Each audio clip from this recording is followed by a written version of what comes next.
Hello, and welcome to my YouTube channel, Explore the Exceptional with Dr. Gross.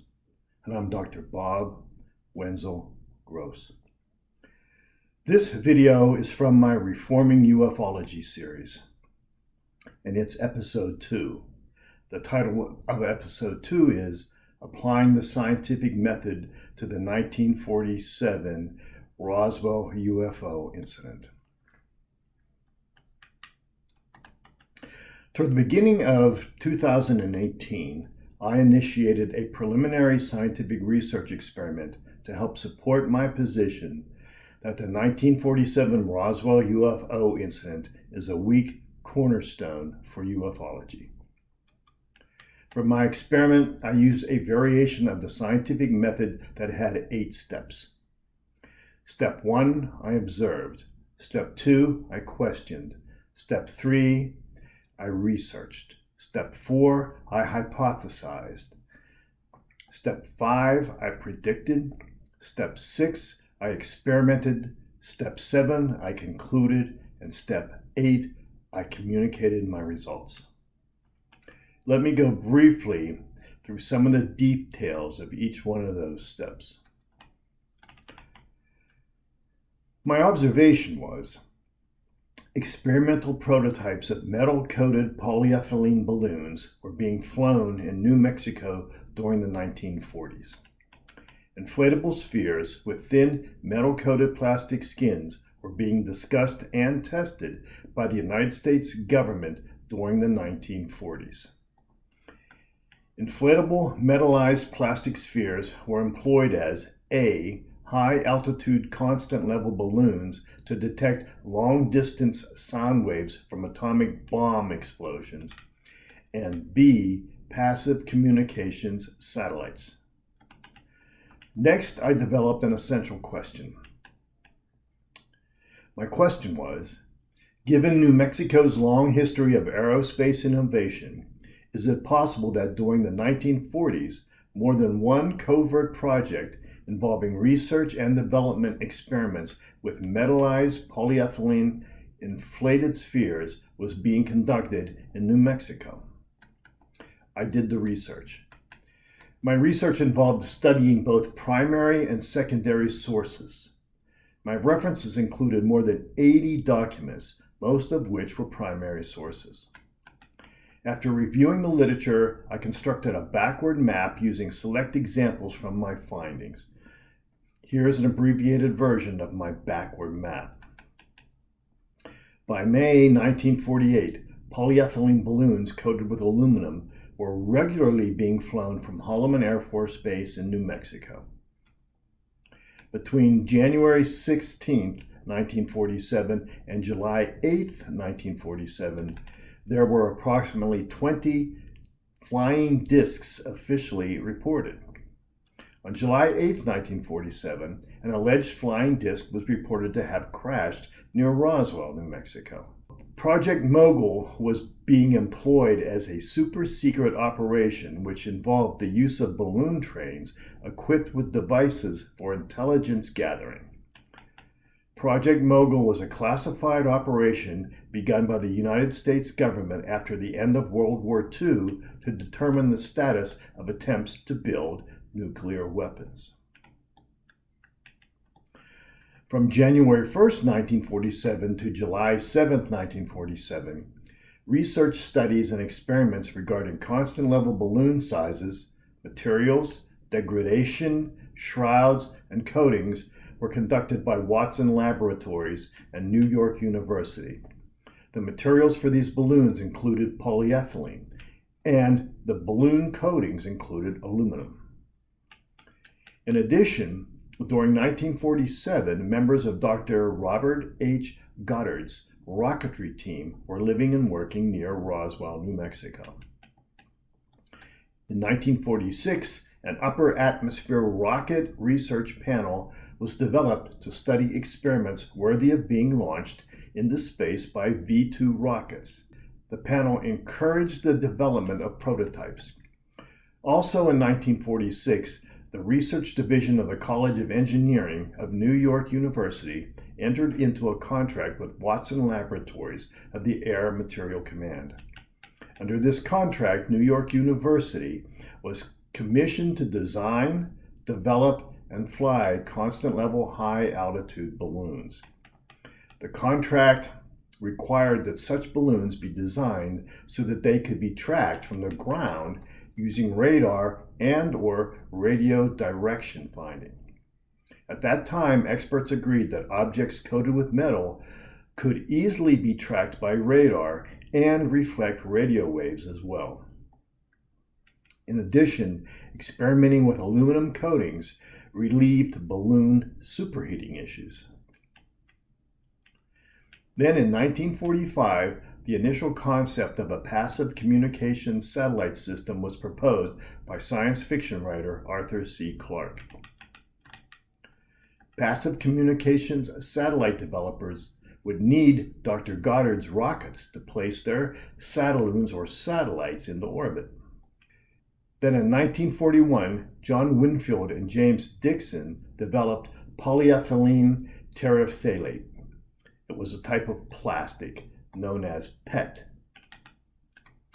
Next, I hypothesized that if experiments connected to researching and developing inflated metalized polyethylene spheres during the early, middle, and late 1940s were being conducted in New Mexico, then the space-age memory metal debris found on or about the Foster Ranch near Roswell, New Mexico during the summer of 1947 was not extraterrestrial in nature. As a result of my hypothesis, I predicted, after a review of the literature, I anticipated that an experimental prototype of a metalized high-altitude constant level inflated plastic sphere for detecting long-distance sound waves from atomic bomb tests and/or a precursor of a passive communications satellite was the source of the debris deposited on a ranch near Roswell in 1947. My experiment involved testing my hypothesis through conducting an experimental literature review. I surveyed information linked to the Roswell case and critically analyzed the gaps that needed to be worked on. Viable information generated by my experiment was then applied to the process of solving the Roswell UFO mystery. My research findings included, but were not limited to, the following. I found empirical and circumstantial evidence. So, during the early, middle, and late 1940s, experiments related to launching constant level high-altitude balloons and passive communications satellites were being conducted in New Mexico. In Roswell, New Mexico, from approximately 1942 to 1945, Dr. Robert Goddard and members of his rocketry team were developing and testing German V-2-like rockets to launch passive communications satellites into orbit. In 1946, Dr. A. Spielhaus was developing high-altitude balloons. Dr. Spielhaus's experiments pioneered the use of polyethylene balloons. Balloon teams from New York University and the Air Material Command were launching Project Mogul experimental balloon test flights from Alamogordo, New Mexico. They were launching those throughout 1947.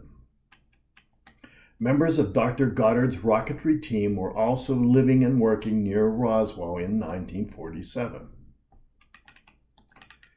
I concluded the following. There are no less than two viable conclusions that can be gleaned from this experiment. For this particular YouTube series episode, I am presenting the following conclusion for my 2018 experiment. Here goes. The strange material attributed to the original Roswell debris field wreckage included rubble from a balloon that was launched from an area northeast of White Sands, New Mexico. These balloons were made of plastic polymer of ethylene that had been coated with aluminum. The use of such material for high-altitude balloon construction was an outgrowth of research conducted by Charles B. Moore, who was associated with Project Mogul. The novel pieces of silvery material were treated as an anomalous phenomenon.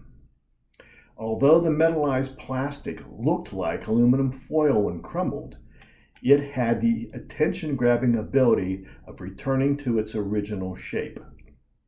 Furthermore, the Roswell incident began on or about the night of Thursday, July 3, 1947.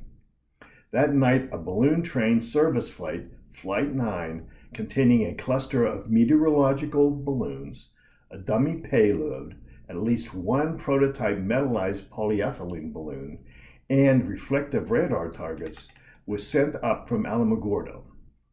Service flights were not logged or fully accounted for in the published technical reports.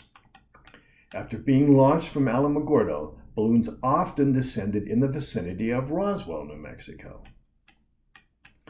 While Service Flight 9 was floating above the Foster Ranch, a powerful storm developed.